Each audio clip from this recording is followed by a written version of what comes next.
Selamat bergabung di acara siaran Baku Ingat TV dengan tema Pemilihan Presiden 2024, Antisipasi Masalah Politik yang Berpotensi Memicu Ketidakstabilan Negara. Kali ini saya bersama dengan narasumber kita, saya sebut dengan hormat Profesor Dr. Ferdinand Kerebongu MSI. Beliau merupakan satu-satunya guru besar yang ada di program studi pendidikan sosiologi. Apa kabarnya saat ini, Prof? Kabar baik. Baik, kita ucapkan puji syukur. Berbicara tentang negara, mungkin kita sebagai warga negara akan memilih seorang pemimpin yang bertanggung jawab, baik memiliki jiwa kepemimpinan dan jiwa sosial, terlebih-lebih memiliki cita-cita yang besar untuk kemajuan dan perkembangan negara Indonesia kita ini. Dalam bernegara mungkin tidak asing lagi mengenai kasus-kasus politik. Berbicara tentang politik, mungkin saat ini sedang trending-trendingnya kasus politik mengenai Pilpres 2024. Baik, saat ini kita akan bertanya kepada narasumber kita mengenai kasus politik di tahun ini. Dengan pertanyaan, kita sudah dengar bersama, menurut Prof, faktor apa saja yang paling berpotensi memicu ketidakstabilan negara pada pemilu presiden tahun 2024 ini? Oke, terima kasih. Pertama kita perlu lihat dulu tentang kematangan politik masyarakat kita. Apakah pertanyaannya adalah apakah partai-partai politik itu sudah memberikan pembelajaran politik bagi masyarakat pendukung mereka? Pembelajaran politik itu sangat penting dalam kaitan dengan menjaga kestabilan berbangsa dan bernegara. Nah, kestabilan berbangsa dan bernegara, politik dalam berbangsa dan bernegara ini adalah satu hal yang sangat kritis dan sangat rumit yang terdapat di negara kita yang multi etnis. Apalagi jumlah partai politik kita peserta pemilu tahun 2024 itu ada 18. Nah, 18 itu akan mudah sekali menimbulkan gesekan-gesekan antar pendukung. Nah, gesekan antar pendukung ini akan menjadi satu persoalan jika parpol-parpol itu tidak menyiapkan para kadernya untuk memberikan pembelajaran bagi pendukung mereka, simpatisan mereka, kemudian bagaimana parpol-parpol itu berkoalisi dalam menentukan pilihan calon presiden mereka.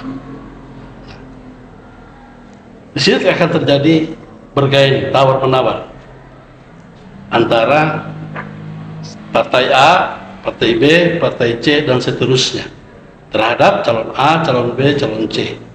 Yang kita ketahui sekarang ini adalah sudah mencuat 3 calon, yaitu dari koalisi Indonesia Perubahan yang disponsor oleh Nasdem dan mencalonkan Anies Baswedan. Kemudian Nasdem, Gerindra dan beberapa partai politik lainnya, mereka sudah mengancang-ancang. Mereka belum mempublikasikan secara resmi pencalonan ketua umum partai Gerindra itu Prabowo Subianto. Sementara PDIP didukung oleh P3 sudah secara resmi menyatakan Ganjar Pranowo sebagai calon pilpres. Ketiga calon ini sekarang kita lihat di media massa, baik media cetak maupun media elektronik, televisi, atau media-media lainnya lewat Twitter, apa semacamnya, itu sudah mulai ada panas memanasi, ya. Nah, proses panas memanasi ini akan menjadi satu potensi memunculkan masalah politik pada Pilpres tahun 2024. Saya kira itu. Baik, kita sudah dapat bersama apa yang menjadi faktor yang memicu ketidakstabilan negara pada pemilu tahun 2024 ini. Selanjutnya pertanyaan kedua, kira-kira Prof, apa saja yang menjadi dampak jika pada Pasca pemilihan presiden terjadi ketidakstabilan. Menurut Prof, bagaimana cara terbaik untuk mengatasi situasi tersebut? Dalam kita belum tahu siapa calon ya dari ketiga ini. Yang pasti harus mendaftar dulu di KPU. Baru kita sebutkan calon. Sekarang namanya masih bakal calon. Jadi bakal calon itu udah 3. Nanti sesudah dibuka pendaftaran oleh KPU, mereka masing-masing partai koalisi mendaftarkan calonnya, maka baru kita bisa masuk calon presiden. Yang menjadi pertanyaan tadi adalah pasca, ya, pasca pemilihan presiden tahun depan, bulan Februari, ya, bulan tahun depan 2024. Nah, yang akan menjadi persoalan sekarang diupayakan oleh pemerintah, yaitu Presiden Joko Widodo, adalah bagaimana kalau boleh hanya 2 calon. Itu hanya wacana ya. Karena kita perkembangan situasi politik kita masih fluktuatif, naik turun. Kemudian koalisi juga masih belum jelas siapa ke politik apa kemana dan seterusnya. Itu kecuali yang jelas itu adalah Nasdem sudah pasti Anies, koalisinya adalah PKS, Gerindra belum, walaupun mereka sudah membentuk koalisi tapi belum jelas. Karena kemudian sudah pasti juga PDIP dengan P3 sudah pasti. Kemudian masih ada partai-partai besar lainnya yang masih sana ke mencari peluang bagaimana bisa. Ini kan namanya bargaining politik dalam rangka pasca pemilu, pasca pilpres, mereka bisa mendapatkan jatah dan seterusnya. Nah, pertanyaan kita adalah yang perlu diantisipasi itu adalah bagaimana terjadi sesuatu sesudah pilpres. Kalau persoalannya adalah gugatan, ada pendukung yang tidak puas akan menggugat ke Mahkamah Konstitusi, lalu ke Mahkamah Konstitusi, kemudian terakhir ke Mahkamah Agung. Sekarang Presiden meminta proses tuntutan pengadilan daripada sengketa pemilu, baik pemilu legislatif maupun pemilihan presiden, itu mahkamah ini harus betul-betul menjadi hakim atau wasit yang benar. Nah, kemudian kedua, petugas di lapangan. Petugas lapangan itu adalah KPU. KPU, apakah KPU itu netral? Pertanyaannya, ya, tidak berpihak kiri atau kanan. Begitu seterusnya sampai pada tingkat PPS, ya, di tingkat desa dan kelurahan.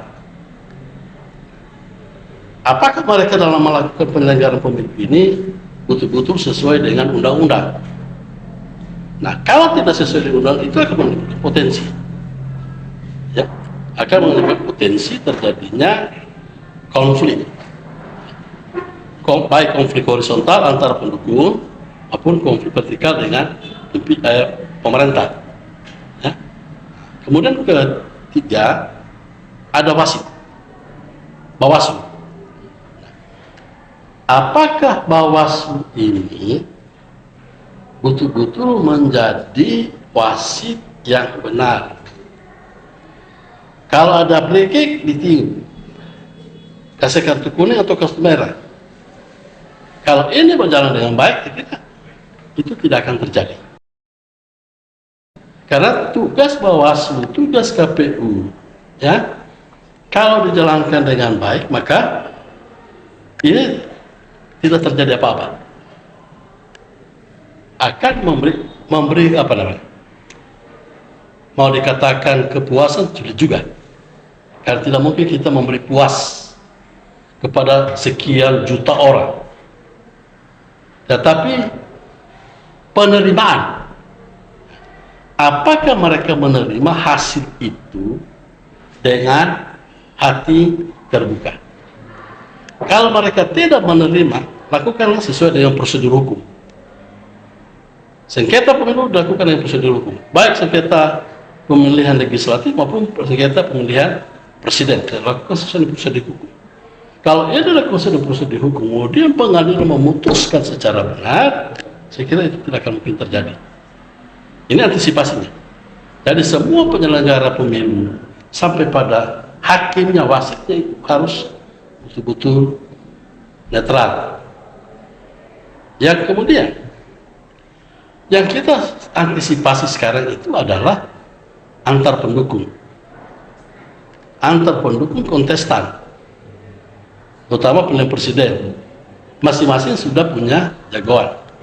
Persoalan ini kalau diharapkan sekarang, misalnya hasil survei dia paling atas, ya paling atas.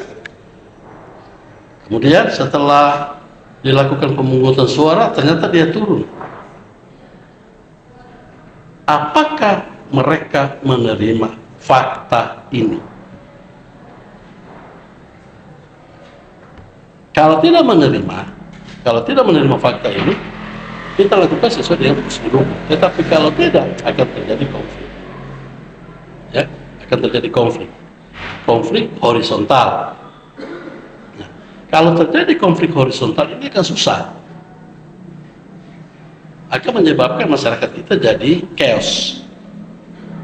Kalau masyarakatnya chaos, kondisi ekonomi kita, kondisi politik kita kan lebih kacau balau. Ya, jadi itu yang harus diantisipasi. Jadi mulai pelaksanaannya, tugas-petugas yang ada di lapangan sampai pada proses nanti kalau ada sengketa itu harus berjalan sesuai dengan prosedur. Saya kira itu. Ya, kita lanjut ke pertanyaan ketiga, Prof. Kira-kira menurut Prof, apa yang menjadi upaya pemerintah dalam memastikan keberhasilan dan integritas pemilu presiden tahun 2024 ini? Upaya pemerintah sekarang sudah mulai diupayakan oleh pemerintah. Ya, pertama, menetapkan undang-undang baru. Ya. Kedua, menetapkan petugas-petugas pemilu, mulai KPU pusat sampai di PS, menetapkan Bawaslu dan seterusnya. Masing-masing sudah punya tugas masing-masing. Untuk menjaga tentang integritas, tentang integritas itu tergantung pada masing-masing penyelenggara.